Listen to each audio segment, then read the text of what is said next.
É com imensa satisfação que estamos nos dirigindo a todas e todos os amigos internautas aqui pela Rede Mundial de Computadores, lembrando que esta já é a 52ª, se eu não me engano, se não é a 52ª, é a 53ª semana que nós nos dedicamos a esse enfrentamento à pandemia, né? Essa pandemia danada que não nos deixa, não é verdade?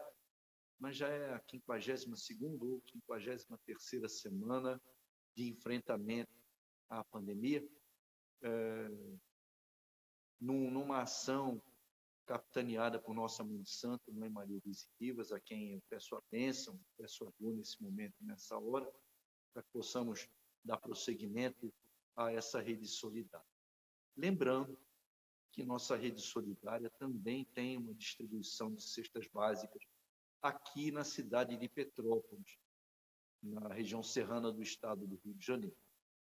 Desde abril do ano passado, como falei, nós estamos nessa empreitada. Não está sendo muito fácil, porque o número de pessoas em estado de vulnerabilidade aumentou assustadoramente e, com isso, também diminuíram as nossas doações para que nós possamos fazer a aquisição das cestas básicas e a posterior distribuição, né? Então, se o amigo, a amiga quiser nos ajudar nessa empreitada, depois entre em contato conosco aqui pelo Messenger, mesmo aqui pelo Facebook, que nós vamos ter prazer e satisfação em poder dar essas orientações para que nós possamos continuar esse auxílio a essas famílias em estado de vulnerabilidade. Certo? Bom, hoje, como minha mãe de santo apontou pela manhã, é uma data significativa para a religião católica, os cristãos de uma maneira geral, né? Sexta-feira Santa, né? E domingo de Páscoa. Então, esses dias a gente tem, junto à comunidade cristã, uma festa de extrema importância, né? Uma festa religiosa de extrema importância, que nós não guardamos, mas, assim como nossa mãe, nós também respeitamos profundamente essa tradição.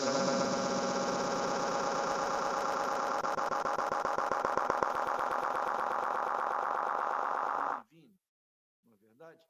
Então, seria importantíssimo que, em estarmos irmanados debaixo do poder divino, nós também pudéssemos unir as nossas orações em favor da humanidade como um todo, né?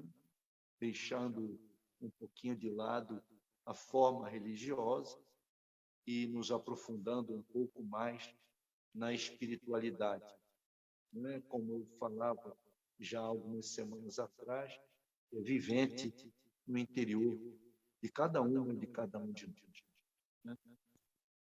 Infelizmente, nossa caminhada aqui pela Terra, nesse último ano, não foi muito fácil. Eu digo nossa caminhada enquanto sociedade, enquanto humanidade.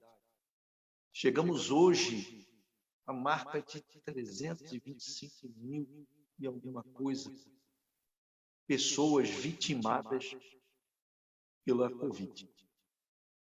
Mais de 325 mil pessoas. E, com isso, são famílias que são atingidas. Então, se nós pensarmos que foram 325 mil óbitos, mas que esses óbitos estão dentro de famílias e que essas famílias sofreram profundamente, vejam que provavelmente mais de 1 milhão de pessoas esteja sofrendo por conta da Covid, por conta desses óbitos. Isso eu estou falando de parentes diretos, não estou falando de parentes indiretos. Se pensarmos aí em famílias de mais ou menos 3, 4 pessoas, imagine, temos casos de famílias que foram inteiras atingidas pela Covid. É claro que existe uma responsabilidade enorme, enorme no poder constituído. É claro que essa responsabilidade não se pode tirar dos poderes constituídos, óbvio. Mas, enquanto sociedade, será que nós contribuímos para isso? Eu não estou eximindo o poder constituído de responsabilidade, por favor. Eu estou querendo entender o porquê que as pessoas continuam saindo às ruas sem necessidade, sem máscaras e sem qualquer proteção. Eu gostaria de entender isso. Num enfrentamento estúpido à morte,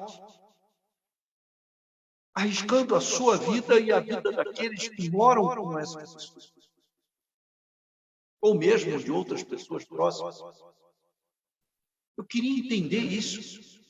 Essa falta, as pessoas têm falado muito de falta de empatia. Eu diria que isso não é só falta de empatia, é um profundo egoísmo, mesquinhez, um profundo desprezo pela vida. Por que isso? E muitas dessas pessoas se dizem cristãs. Alguns católicos, outros pentecostais, não importa. Mas se dizem cristãs essas pessoas. E agem de maneira egoísta, afrontando até mesmo os ensinamentos do Cristo. Eu realmente gostaria de entender um pouco mais profundamente isso. E não entendo. Eu tenho para mim a vida como um bem preciosíssimo. E as religiões afro-brasileiras entendem o corpo como sagrado, porque nós, além de utilizarmos esse corpo aqui, né, para essa experiência aqui no mundo das formas, na presente vida, no presente momento da existência, é neste corpo que se manifesta. Será que já não houve morte suficiente? Temos assistido tantas reportagens e tantos documentários, tantas falas de pessoas abalizadas, infectologistas, cientistas sociais, cientistas das áreas médicas, falando tanto para as pessoas tomarem cuidado, que as mortes tendem a aumentar se não houver cuidado. Já se fala, olha, outro dia eu vi uma reportagem, uma médica norte-americana preocupadíssima, já com uma possível 4ª onda nos Estados Unidos. Olha que absurdo. E nós aqui continuamos com essa loucura na administração dessa pandemia, um total desgoverno, total descalabro com a vida. Por que isso? Tantas dores, tantas aflições. Será que já não foi suficiente? O que mais esperar? Aqui em Petrópolis, pelos números oficiais, já se contam mais de 700 mortes. Vocês devem ter visto no Facebook o depoimento de um médico, aqui da UPA de Cascatinha, no bairro Cascatinha, é próximo aqui ao nosso terreiro é no bairro Cascatinha, né? Ele dizendo que esta UPA tem 16 leitos. Só que tem 50 pessoas internadas, pessoas internadas em cadeiras.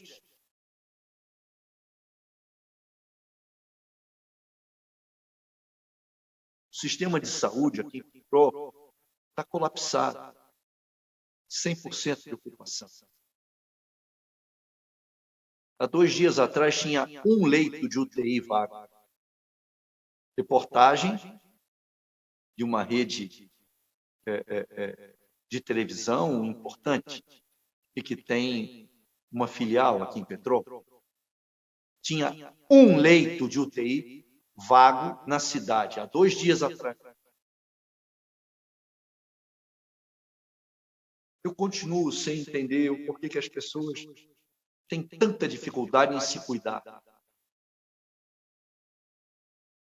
Eu acho que as pessoas não devem gostar dos seus lares, das suas casas. Não devem gostar. Preferem ir para a rua e, de repente, tentar uma vaga no hospital depois. Não tem vaga em lugar nenhum. E aí vem o governador fazer festinha em Petrópolis, no distrito de Itaipava. Itaipava não é uma cidade. Itaipava é distrito da cidade de Petrópolis. Assim como Cascatinha é um distrito também da cidade de Petrópolis. E aí o governador vem e faz festinha num condomínio no distrito de Itaipava. Maravilha! Quantas e quantas festinhas não aconteceram? Por que este senhor, que 2 dias antes, 3 dias antes, falou para as pessoas não fazerem festa, não aglomerarem, procurarem ficar nas suas casas, o que ele veio fazer na Serra se ele mora no Rio de Janeiro? Vem fazer festa em Petrópolis. Por quê? Lá vem você falando de política. Não, eu estou falando de sociedade. Eu não estou falando de política. Eu estou falando de sociedade. E ainda que eu estivesse falando de política, política é uma ciência muito séria. Não o que essas pessoas fazem. Não o que esses politiqueiros fazem. Inclusive indicando tratamentos de kit Covid que são completamente ineficazes e ainda atacam a saúde de quem usa. Aqui está tendo carreatas da morte. De vez em quando, vocês devem ter visto também no Facebook um empresário que dava ivermectina para os seus funcionários e obrigava os seus funcionários a trabalharem, inclusive com alguns sintomas que poderiam significar a Covid. Isso é uma situação de total descalabro, de total desrespeito pela vida e pelas normas mais simples e comezinhas de convívio social. Puxa, mas você na sexta-feira da Paixão falando isso. Sabe por quê? Porque para os cristãos, o Cristo morreu pela humanidade. Essa humanidade que está fazendo isso, que não aprendeu nada com os ensinamentos do Cristo, absolutamente nada. Que deveria buscar nos ensinamentos do Cristo exatamente o amor ao próximo, o respeito à vida, o respeito incondicional por todas e todos. Puxa, mas você está falando muito forte. Eu estou falando forte. A minha fala é de um sacerdote que está indignado com o total descaso das autoridades constituídas e da própria população com a vida.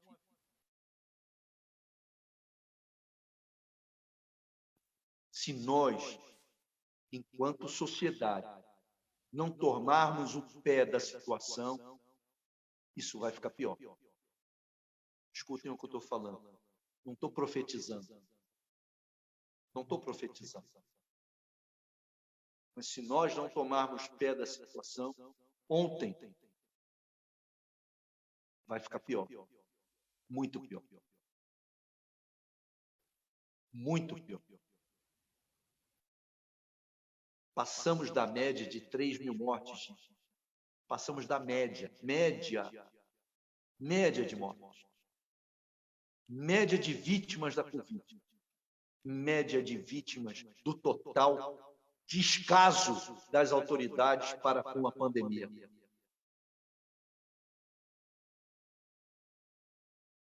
Total descaso. E agora ainda tem a história de usarem influencers, né? Esses influenciadores digitais, para falar positivamente a respeito do kit Covid, o kit da morte. Porque você toma ivermectina, você toma cloroquina. Agora, então, eu queria saber uma coisa que me veio aqui na cabeça. O que se fez com aquele tal daquele spray nasal que foram buscar lá em Israel? Trouxeram o quê? Aquilo nem eficaz era. Foram lá fazer o quê? Passear, né? Só pode ter sido. Ainda gastaram dinheiro. Ah, lá vem você de novo falando. Gente, tem outra maneira. Tem alguém aqui que não saiba disso? Que não tenha visto os noticiários? Eu só estou repetindo o noticiário. Bem, mas tomemos outro rumo em nossa prosa, porque esse rumo, para mim, é muito espeta demais. Ele é muito adulto, ele é muito pontiagudo. E eu acho que nós precisamos tomar, como falei, tomar pé da situação, tomar as rédeas da situação, que não dá, gente. Não dá. São mais de 14 milhões de desempregados, 6 milhões já desistiram de procurar emprego. Outros, sou empreendedor. Empreendedor virou, o camarada era engenheiro, virou vendedor de cachorro-quente. Empreendedor. Não, ele perdeu o emprego que tinha. Ele está subempregado. Eu queria entender esse empreendedorismo neoliberal. Eu queria entender isso. Afinal de contas, o capitalismo necessita da escravidão. E o neoliberalismo é um parasita, porque explora até o final, suga até o final. Depois da morte, dali, ele busca outro lugar para parasitar. E assim é. De país em país, de comunidade em comunidade. É assim que funciona. O capitalismo escravagista e o neoliberalismo parasitário, predador. É assim que funciona. Mas vamos mudar a prosa. Nós, como falei, junto às religiões cristãs, né? Algumas umbandas fazem um sincretismo, fazem a ligação entre o Cristo Jesus e Oxalá. Algumas umbandas fazem essa ligação, outras não, mas algumas umbandas fazem esse sincretismo, essa ligação. E, pensando nisso, hoje eu queria trazer um mito, um Itã. Mito é não essa coisa que disseram ser mito, mas o mito, ele é uma maneira de você representar a realidade, traduzir a realidade, e ele é atemporal, até porque a sua linguagem, a sua maneira de expressar essa realidade ela é uma maneira que transcende, né, as sociedades e transcende o tempo. Então, eu queria trazer hoje para vocês o mito de Oxalá, e eu vou utilizar aqui de um livro já conhecido nosso, né, A Mitologia dos Orixás, do professor Reginaldo Grande. Ele é editado pela Companhia das Letras. Não é jabá, não ganho nada com isso. Bem, e eu queria passar para vocês um mito muito interessante. É um mito em que Oxalá ele queria ser considerado o rei de todos os orixás, né? Então, como eu falei antes, Oxalá, o Batalá, o Orixá-Imblá são termos que designam o mesmo orixá, vamos dizer assim, em momentos diferentes, mas o mesmo orixá. Bem? E eu trago para vocês o mito. O Batalá usa a coroa de Ecodidé e é chamado rei dos orixás. O Batalá queria ser o rei dos orixás e ser considerado um homem sábio e superior. Consultou o Babalaô. E o Babalaô mandou fazer uma oferenda, fazer um ebó. Foi dito a ele que fosse ao mercado, comprasse a primeira escrava que achasse e de nada reclamasse. Depois, fizesse o ebó, que levaria inúmeras pedras. Assim o Batalá fez. Achou a moça sentada em uma esteira por um preço muito barato. Comprou-a, mas quando foi levá-la para casa, viu que ela era aleijada, com muita dificuldade para andar. Oxalá olhou, lembrou o conselho do oráculo, não reclamou e carregou a escrava consigo. Como ela não servia para fazer as tarefas domésticas, levou-a para uma plantação que tinha em Irangê, uma localidade, e a deixou sentada junto aos cultivos de inhame. Oxalá adora inhame. Com ordem de espantar os pássaros que estragavam as plantas, e foi reunindo os materiais do ebó ao lado dela. Quando ele saiu para buscar alguns ingredientes, os pássaros vieram. Por mais que ela gritasse, não conseguia afugentá-lo. Então, ela apanhou as pedras separadas para o ebó e as atirou nos pássaros. Os pássaros tinham belas penas vermelhas na cauda, que eram chamadas Ecodidé, pois Edidé era o nome do pássaro. Pois bem, na revoada, em fuga, muitos dos pássaros perderam pena. O chão ficou coalhado de penas vermelhas e brilhantes. Ela apanhou as penas e enfeitou o adê, a coroa de Obatalá. Ficou Odara, o adê de Obatalá. Ficou muito bonita a coroa de Obatalá. Chegando bem tarde, o Batalá fez o ebó e se preparou para ir a uma festa que reuniria os orixás. Usou suas roupas brancas, limpíssimas, engomadas. Na cabeça, o adê todo enfeitado com os ecodidés. Chegando à festa, foi recebido com admiração e respeito. Todos comentavam a beleza e a delicadeza do adê. Combinava perfeitamente com suas altíssimas vestimentas. Seus panos brancos, engomados e muito bem passados, eram extraordinariamente elegantes, encimados pela belíssima coroa. Uma coroa igual. E Oxalá recomendou que fossem à sua casa e encomendassem a sua escrava. Com isso, ele ganhou muito dinheiro, prosperou, ficou rico. Oxalá passou a ser conhecido desde então como o rei dos orixás. Orixá-Imblá, Orixalá, o grande orixá. Este é o Ebabá. Sim. Às vezes nós precisamos ter algumas alturas no nosso caminho, algumas dificuldades para conseguir ser reconhecido, para conseguir ganhar alguma coisa.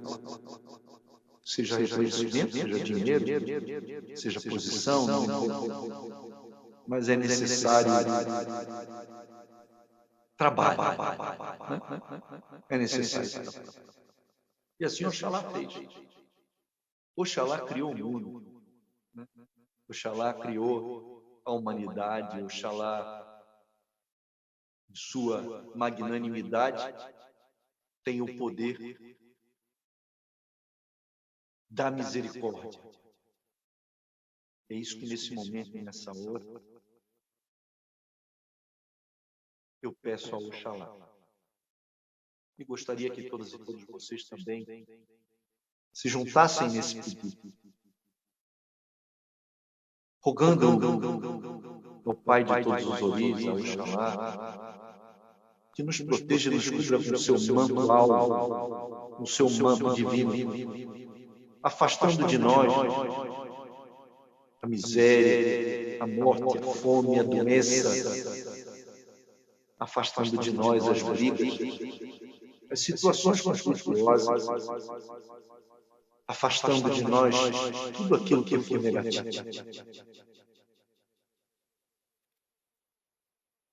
Oxalá, meu Pai, tem pena de nós, tem dó. A ronda da terra é grande, teu poder é maior. E por esse poder, por essa luz, nos vale os poderosos orixás, que nos vale o poderoso Oxalá, misericordioso Oxalá, que possa nos abençoar, nos guardar, nos proteger de todo o mal nos livros. E assim que possamos vencer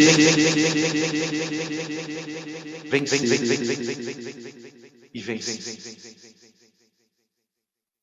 Recebam, por favor, nosso abraço sincero e amigo. Que vocês tenham um excelente final de semana. E aqueles que comemoram a Páscoa, tenham uma excelente Páscoa. Tenham uma excelente Páscoa na paz de Zandioloru, na paz de Oxalá, na paz e na luz do Cristo Jesus. Para aqueles que são de axé, axé. Para aqueles que são de amém, amém. Para aqueles que são de Kiuá, e para aqueles que não são, paz e bem. É o que nós desejamos a todos e todas. Até breve. Axé.